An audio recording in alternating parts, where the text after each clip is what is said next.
small business owner. So you wish to be at one with your enterprise. First, you must attain inner peace of small business insurance. This is Zensurance. If you're self-employed, an entrepreneur, or a contractor, peace of mind is just a click away at Zensurance.com, Canada's leading source for small business insurance. It's quick, easy, and affordable. Get an instant price today at Zensurance.com. Frequency Podcast Network. Stories that matter, podcasts that resonate. Canada, we have a problem. I hate to say it, but we do. It's a serious problem. It's been going on for many years. And it's time that we address it. You know, they say the first step to getting better is admitting you have a problem. Well, it's time we admit that we have this problem. Here's the deal. Our allies are not happy with us. We're being accused of being freeloaders. We're being accused of not paying our fair share, not living up to our end of the bargain. It all has to do with NATO. As you may know, Canada is a member of NATO, the North Atlantic Treaty Organization. Membership to that military alliance doesn't come for free. It has certain conditions. One of them is how much member countries spend each year on their defense budgets. The official NATO target is 2% of national GDP. Canada has not met that target in decades. Under successive governments, both conservative and liberal governments, defense spending has been neglected. It has atrophied. The military has suffered as a result. Today, global security is an open-ended question. We have war in Europe. We have war in the Middle East. Chinese aggression toward Taiwan. Adding to the uncertain geopolitical mix, President Donald Trump will return to the White House and take over U.S. foreign policy again in January. A few months ago on the campaign trail, Trump was saying stuff like this. They all owed money, and they wouldn't pay it. I came in, I made a speech, and I said, you got to pay up. They asked me that question. One of the presidents of a big country stood up and said, well, sir, if we don't pay and we're attacked by Russia, will you protect us? I said, you didn't pay? You're delinquent? He said, yes, let's say that happened. No, I would not protect you. In fact, I would encourage them to do whatever the hell they want. You got to pay. You got to pay your bills. That's the soon-to-be leader of the free world and Canada's closest ally. So is it time for Canada to pay up? Are we a NATO freeloader? Is it even possible for the Department of National Defense to procure enough stuff for the military to meet Canada's defense spending target? The Trudeau government has a plan to reach 2%, but not until 2032. Is that good enough? Let's get into it. I'm David Smith, and this is The Big Story. Richard Shimooka is a Canadian defense policy expert. He is a senior fellow at the Macdonald-Laurier Institute and formerly a fellow at the Defense Management Studies program at Queen's University, as well as a research fellow at the Conference of Defense Associations Institute. Hi, Richard. Thank you for joining me. Thanks for having me. So I'd actually like to start by looking backwards, if we can. Here we are in the year 2024. Our NATO allies, the U.S. and Donald Trump in particular, are putting pressure on Canada to increase our defense spending and meet this 2% NATO target. Can you give us some context here, please? What is the 2% target, and how has Canada done historically at meeting that target? So the specific 2% target actually were just over 10 years ago at the Wales Summit for NATO members, and it was at the time agreed to that Canada would, and all member states would actually spend approximately 2% of its GDP on defense. This is coming out of Afghanistan and almost 2 decades after, or I should say 2 decades after the end of the Cold War. A lot of countries had sort of put defense as a much lower priority. But in 2014, there was the view that Russia was becoming an increasingly sort of threat to Western Europe and the NATO members. So there was an agreement to basically have a benchmark that all member states would meet in order to sort of bring their militaries up to a sort of an acceptable level to sort of counteract that and deter such a threat to their countries. It's not some sort of magic number, but what I do think is important to realize is that when you hit around 2%, a lot of the sort of budget figures within the defense field sort of align somewhat well, where that you actually start spending enough on what we call operations and also procurement, basically the equipment that we're going to need for later on, and as well as the personnel numbers. So the 2% guideline has been it's not the best measure, but it's an okay one to sort of for countries to actually sustain and meet their military commitments that is commensurate to the size of what they should be spending for providing for adequate defense within the alliance. Right. And I've seen, lots of commentary on it. It is an arbitrary number. It may be an imperfect target, but nonetheless, it is the target that we have, and it is causing some friction in terms of our relationship now, especially with our American counterparts. So the Trudeau government, to be fair, for its credit, it does have a plan to meet this 2% target. They say they'll be able to do it by 2032. This week, at a defense conference in Halifax, a pair of high-ranking Republican senators said that the Trudeau government's plan is insufficient. Senator James Risch said Trump would laugh out loud if he was presented with the Trudeau government's defense plan. That's what the senator said. So, Richard, I'm sure you've taken a close look at what the government says it's doing to boost defense spending. What do you think of the plan to get there by 2032? It is somewhat slow. It's one of the serious problems that we've had in defense has been sort of the implementation, especially of capital equipment purchases, which basically is buying new equipment. And it's taken quite a long time to get some pretty critical systems that the Canadian Armed Forces need to sort of undertake their mission. And really, this system really needs some serious reforms.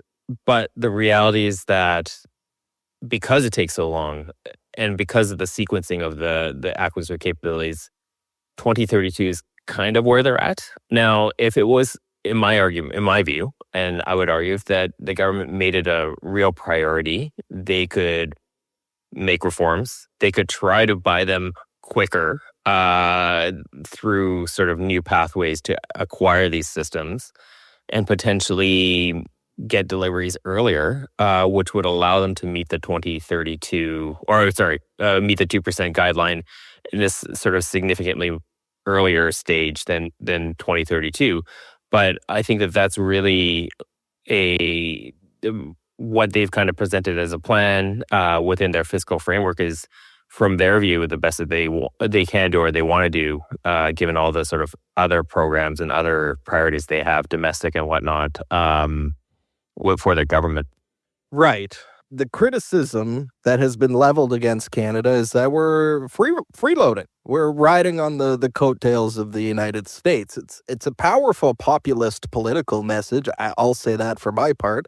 Is there anything to that? How are we doing right now when it comes to our allies on ramping up defense spending in terms of NATO partners? I don't think it's just the United States. I think all of our NATO allies have pretty well called us out. The Washington summit last spring had Canada continually being highlighted as being one of the most serious laggards in this area. There's also little trust of the government's promise to hit 2032, despite constant sort of statements made by the Minister of National Defense, Bill Blair, or the Prime Minister, given sort of the really slow progress compared to all the other allies on this area. I get the sense that not just the United States, and it's pretty clear that Congress is quite seized and aggravated by the situation, but also our major allies in Europe are basically fed up with this situation and really have been placing a significant amount of political pressure, both publicly and certainly privately, on Canada's lack of sort of momentum and effort in this area. Okay, Let's start getting into the weeds on this a little bit, because there's a part to this whole conversation that's been missing from the public discourse. The problem on the surface would seem to be a simple one. Canada only spends X number of dollars per year on defense. Our allies want us to spend X number of dollars more per year on the surface. That seems like a pretty simple problem of political priorities. If the government would simply allocate more money to the defense budget, boom, bingo bango, things are solved. That's not really the full picture, is it? The word missing from that debate is procurement. Can the bureaucracy actually procure enough stuff to help us meet this 2% target? Talk to me about Canada's military procurement system. How well is that working for us right now? So it's had some serious challenges. And while in the past year and a bit here, there has been some sort of movement and some successes, and they've done some effort to reform. And there's actually a defense procurement reform policy or effort that's undergoing that will probably be released in a couple months here. It's still mired in some pretty serious challenges. One of the most significant ones is there's just simply not enough technical staff members available to actually implement a lot of these programs. You have a policy structure that has basically grown up for about 30 to 40 years, depending on how you look at it, that is effectively ensured that there's a lot of incoherence in sort of decision making and a lack of accountability, so that you have basically 6 different groups that are involved in defense procurement. That includes the services, D&D, the department itself. Then you have Treasury Board. You have the Justice Department. Justice. Then you have the Public Works or PSPC. Public Services and Procurement Canada. And you have Industry and Science and Economic Development. So what happens is that because all these groups are kind of working in these procurements at the same time, it actually makes it really difficult to push things through. So things that should take a year or two get pushed out further and further because you have to gain consensus, and it really actually affects the ability to actually deliver a lot of these commitments. And that's just one. There's multiple issues that you go through the system. And as a result, you just see delay after delay. And the procurement system has really had challenges, as I said earlier, just delivering the capabilities at a certain cost, at a capability that the Canadian Armed Forces need. Well, certainly we've all seen the examples of that. They are numerous, too numerous to list. We've got warships, we've got surface combatants, F-35s, even things as simple as sleeping bags. The Army has had trouble procuring sleeping bags in the past year. But I just want to repeat what you said at the start of that, because I did not know this until I actually read a piece that you had written about it. There are 6 different government departments involved in any kind of procurement for the armed forces. That seems like a terrible way to do things. Is there a simpler model out there that we could look at, Richard? Yeah, certainly. And I think that if you look at the United States and some of our allies, they've really tried to clarify the accountability structures. It's called a single point of accountability model, where you have one person basically in charge of a program, and they have to make a decision that sort of keeps in mind all of these different issues and priorities and whatnot. And currently, we don't have that. I said there's 6 different groups that are involved, that each one somebody from that group can raise their hand and says, hey, based on this, we can't move forward and we need to solve this. And then that's a showstopper, right? Whereas you have a single point of accountability, a single person has to make a judgment call and say, well, I understand this is an issue, but this is, we're going to push through because I don't think it's actually that involved or is that important, and go past that, or find or has a sort of ability to find a resolution on their own rather than letting it sort of halt the entire process. There's different ways of doing that as well. It's not just a single point. You can actually increase the requirements where you have to bring in Treasury Board. Treasury Board is actually one of the more important parties within this program that often stops the progress of a program in order because they want to ensure that the government's getting value for money. There's so many different ways to sort of approach this, but thus far, no government has really made some significant reforms that will address a lot of these issues. And this actually goes to another point, is that I think if we're looking at the big capabilities that we're buying now, the River-class destroyer, the F-35s, our system is okay. Or it's can be made to work with some reforms a little bit better, right? What's really problematic is that we're seeing military capability require a lot of an increasing amount of software-driven capabilities. If we think about cyber warfare or any other sort of cutting-edge system, they all have a sort of software technological component that really requires really quick and agile development of these capabilities. And those systems often are modified continually, like within days or weeks or months, you'll see an update to those systems. And our procurement system is really not well set up for that. Like, especially on what we call embedded systems, which are systems that are on, let's say, an F-35 or an uncrewed aerial vehicle or some sort of really cutting-edge capability. Those updates are just not, our system's just not well adapted to sort of maintain those systems. So that's the real area that, if we're looking at this sort of single point of calculation or more flexible ways to undertake defense procurement and defense sustainment as well, we really need new efforts to sort of address and manage those systems. Right. And I don't want to put words in your mouth or anything, Richard, but it sounds to me like under this deeply flawed procurement system that we have for the military right now, would there be a risk that if you were to allocate a whole bunch of new funding and pump it into that procurement system, is there a risk that there would be almost no point? I don't want to say no point in doing that, but certainly it doesn't seem like that money would be best spent using such a flawed system. Is that what you're saying? It would be a significant challenge. And I think that you see already D&D often returns $1 billion or $1.5 billion every year back into the treasury because they aren't able to spend it. Which is a real problem because they may well get that money back, but because it's of a certain amount that is budgeted for a certain year, in future years, the buying power of that's eroded because of inflation. So, I mean, with anything, if you were to give somebody $20 a day and to ask them to buy some groceries and you give them $20 in 2 years' time, they're just going to buy less groceries in 2 years' time because the inflation's gone up. And it's the exact same in defense. Actually, defense inflation is worse than regular inflation.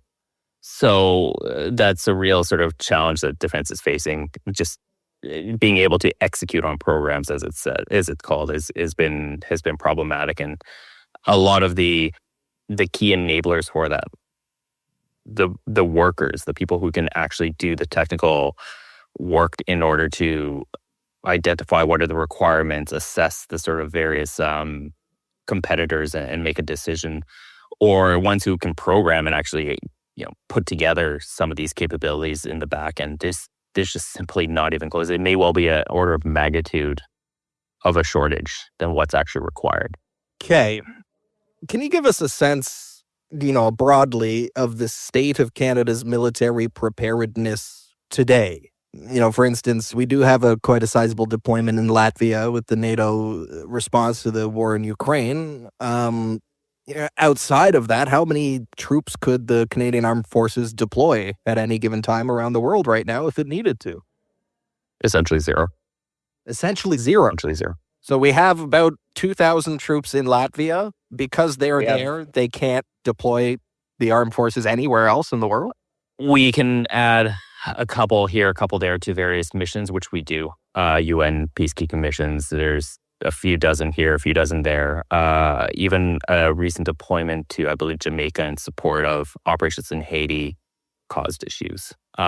Basically, what has happened in order to meet the deployment to Latvia, the Canadian Armed Forces reoriented its entire training system in order to just sustain one mission. And the 2,200-ish people that have been deployed there is basically the entire extent of the Canadian Armed Forces ability to deploy major capabilities into somewhere outside of the country. There's left some domestically for contingencies that's largely using the reserve force, but even then, the force in Latvia requires significant what's called reserve augmentation in order to ensure that it's able to keep the numbers, and that's been a real challenge. So when the decision was made a few years ago to expand that Latvia mission from I think it was 700 or something like that, or a little more to 2,200 or 2,000 to 2,200, that required the Canadian Forces to really reorient everything that it was doing just to make that one mission set possible.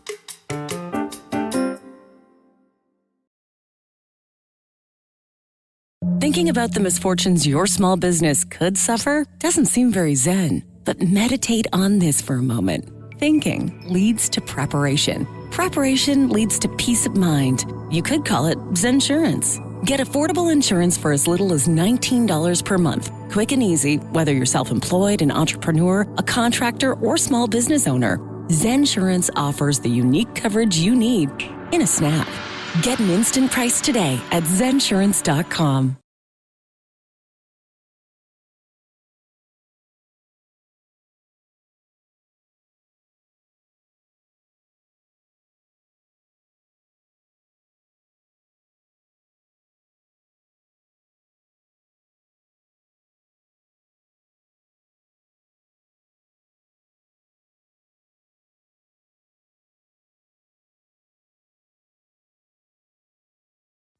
Wow. So this provides clarity, I think, to why our allies have been calling us out. I mean, it's not an exaggeration in any way to say Canada's one deployment to assist NATO in its response to the war in Europe is literally stretching to the extreme limit the capabilities of the Canadian Armed Forces as an institution. Is that fair to say? The Army specifically, and there's some question how long it can sustain this mission. Maybe it will be possible. Maybe like 2 or 3 years down the way, the Army will say, "Look, I mean, we are starting to burn through too many people to sort of support this mission. We're going to have to cut 700 at least just to make it sustainable." The other parts of the armed forces aren't looking that great either. We're trying to undertake a sort of transition from the CF-18 to the F-35. So basically what the Royal Canadian Air Force did was reduce the number of the CF-18s that are really available. They've only updated half of them to a new standard using a new radar. So that's around 30-some. And they have a real pilot and maintainers shortage. And they're trying at the same time to move towards the F-35, but there's issues there as well. So that's another part of the sort of the equation that's sort of facing. And the Navy has, if you look at their surface fleets, most of them are reaching 30 to 40 years old.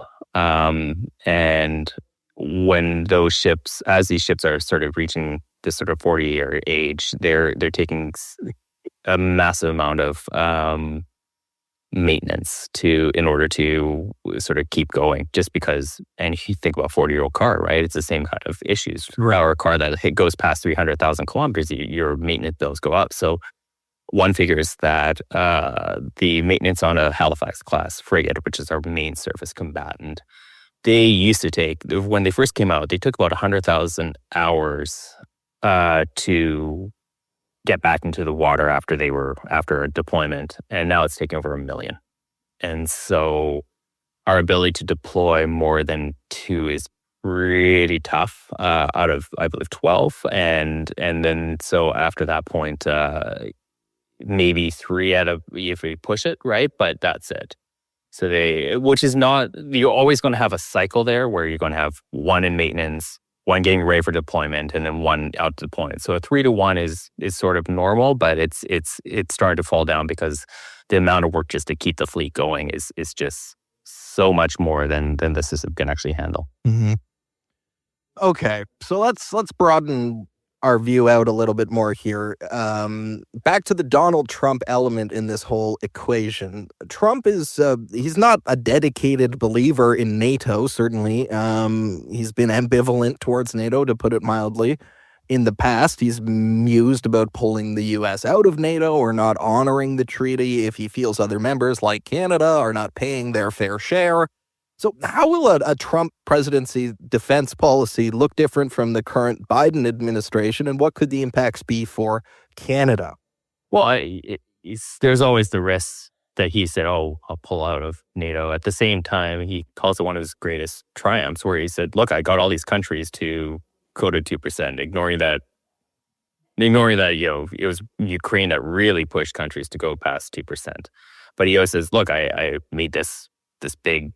All my pressure made this happen, and he's been happy to sort of identify that as being one of his successes. I think he's going to be skeptical. I think what's probably more problematic for Canada and more sort of the issue that you see is that Congress has pretty universally come out against Canada, and if you talk to congressmen, or if you talk to the staff that are underneath them, they're pretty trenchant in their view that Canada is just not coming close to its requirements, or its upholding its side of sort of defense bargain, and have been pretty outspoken, as we saw just this last weekend at the Health Security Forum. Some pretty influential individuals have just continually lambasted Canada. So I kind of foresee this as being a pretty significant wedge in the future, because Trump administration is just going to listen probably to these individuals, and you can bash Canada over the head on this. We've just seen the announcement of tariffs, potentially 25%, and this may be one of the things that obviously this was about fentanyl in his statements, but I can easily see him pivot and using our lacking defense spending, and especially given that we maintain a common defense posture in the North and our environs seas through NORAD. It's certainly a place where you can easily envision him just using that as even further leverage to get what he wants.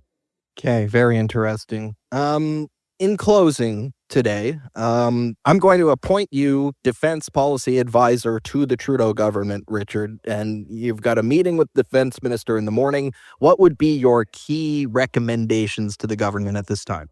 Pretty simple. I think that if I was to be the prime minister, I would say, look, this has got to be a major issue. And there's no more, we're not going to sort of have a runaround. Like, if you look at our last white paper, it took them over a year and a bit from the original drafting of it to actually getting it out. And it was delayed because there were concerns about how much spending. They didn't want to say they were hitting 2% because it was seen as potentially as too much, or reportedly as, because this was not within their own party's interest, right? Well, now it is. Clearly so, right? So I think the political will was there as the prime minister to say, I want to reform this system. I need to spend more on defense. And I want to make sure that we get the capabilities the Canadian Armed Forces and our allies need to defend our sort of domain. I'm going to reform this system and either appoint Blair or somebody else to spearhead a major reform. A lot of these answers are kind of known. It was actually even in their one of their last campaign planks. They said they would create a defense procurement agency for Canada. So they at one point were thinking about this, and you would think presumably they would have some plan to think about what they want to do on this, right? It just requires the prime minister and his close supporters around him to sort of move forward on something they promised before and do it with some alacrity, because that's just not happened at all. It's been a back burner issue, and clearly now it is a major issue, and they need to to implement and go for on that. Then you can also start announcing some of these programs, starting laying out the groundwork to accelerate some of it while some of these reforms are occurring. that's a easy step to sort of move forward. We're not going to be able to spend all this money by 2025 or maybe even 26. But I think 2027 or 8, you could really see a reasonable, achievable objective for Canada to hit the 2% or even go further. Because the one thing I'll say about this is that 2% is a number, certainly. The reality is that because we've underspent for so long, since we've underspent, we were at one point just below 1%. You have a lot of systems that really need replacement now, as I was talking about with the Halifax class, but even just nuts and bolts things like trucks and in infrastructure. There's a lot of really old infrastructure that's out there. If they were to make this a priority and push it forward, a lot of stuff money could be brought in pretty quickly and to deal with some of these issues, while the longer term, the bigger capabilities that are much more costly and much more complex and much more time, it takes much more time to implement, are pushed through. So it's possible to do this in a couple of years' time. It just really takes real political capital and motivated effort in order to achieve. And I think that's a real possibility. Frankly, I actually think that this might happen to some degree because the Prime Minister is going to need some leverage or something. He'd say, look, this is something I can bargain with. I will increase my defense spending in the next couple of years and give President Trump a potential sort of win here that he would want to achieve. All right, Richard. Well, let's hope somebody in the defense minister's office is listening to the Big Story podcast today. Some free advice there from our expert on Canada's defense problem. Richard Shimooka, thank you so much again for your time today. It's really great to have you as our guest. Hopefully we can have you back on the program sometime. Thanks for having me. Again, that is Richard Shimooka. He's a Canadian defense policy expert, senior fellow at the Macdonald-Laurier Institute, past fellow at the Defense Management Studies program at Queen's University, as well as a research fellow at the Conference of Defense Associations Institute. Well, that's it for The Big Story today. I have been David Smith. Thank you so much for listening. Always great sitting in here on The Big Story podcast. A reminder before I go, if you're not listening to The Big Story on the Seeker app right now, you're missing out. You really are. Radio, podcasts, all in one place. The Seeker app is a fantastic new listening experience that we have for you. We created that just for you, so please use it. It's free. It's a free app. And it's excellent. Seeker, S-E-E-K-R, S-E-E-K-R, Seeker. You get that on the App Store, Google Play, what have you. All right, that's just about enough of me for today. I'm David Smith. Until next time, thank you for listening.